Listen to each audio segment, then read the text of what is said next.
Un derby namurois en régional, ça ne se rate pas, d'autant qu'il n'y a généralement que 3 équipes de la même province dans chaque série régionale. Alors ce Profondeville-Gembloux avait des allures de classico entre 2 équipes qui ont bien du mal à quitter le bas du tableau depuis le début de la saison. On les a déjà joués l'année passée 2 fois évidemment, et les années d'avant je ne me rappelle pas. L'année passée on avait perdu les 2 fois.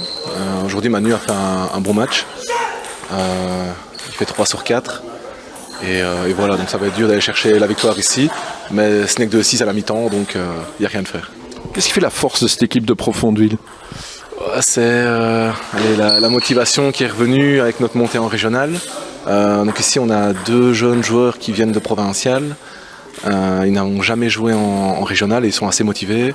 Donc ils s'entraînent et au fil des rencontres, ils commencent à jouer de mieux en mieux. Antoine Bastin ici qui fait des très gros matchs contre des B6 et B4. Donc c'est prometteur et on espère au 2e tour gagner plus de matchs qu'au 1er tour.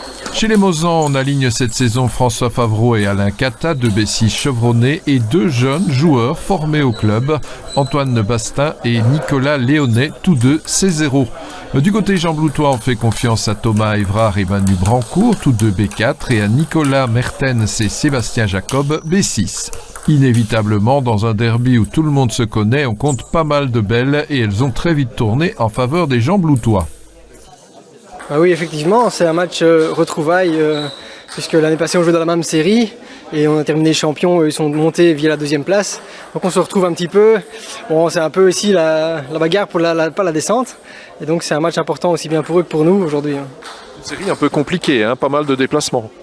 Oui, pas mal de longs déplacements, surtout de la régionale, ça change de la provinciale. Donc on va pas le mal loin, on va visiter un peu de pays. Voilà, ici Profondeville c'est un des plus proches je pense de la série, donc c'est sympa. On a 5 déplacements de quasiment 1h30, on va à Welkenrad, on va à Pec, on va à Célange, Marlois, ouais. Mais Marlois ça va encore, mais je crois qu'on en a 5 de plus d'1h20. Donc ça fait rentrer tard et voilà, ça fait des longs samedis. La semaine dernière vous avez joué à l'Alpa.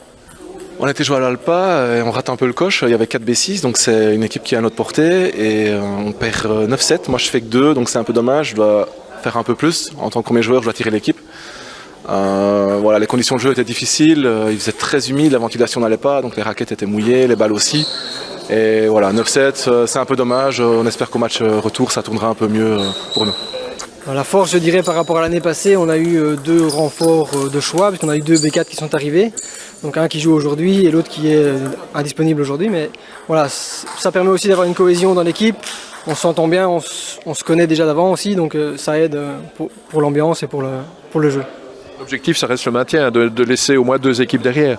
Oui, c'est ça, oui, le maintien. Alors je pense qu'il faut même laisser 2, voire 3 ou 4 pour éviter les barrages. Donc voilà, l'objectif c'est de se maintenir avant les barrages, ce serait bien, mais c'est pas toujours facile. Coup de chapeau à Profondeville qui fêtera début novembre ses 50 ans, un club qui bouge beaucoup, qui aspire également à voir évoluer dans une nouvelle salle tous ces jeunes joueurs. Quand même, il y a pas mal de sang frais et alors l'entraîneur Yves Matagne redynamise un peu les entraînements et donc ça attire pas mal de jeunes joueurs. Donc on espère qu'il y en a qui vont arriver en équipe A pour remplacer les vieux joueurs. Il y a notamment Aaron Kata qui commence à faire pas mal de bons résultats, donc voilà.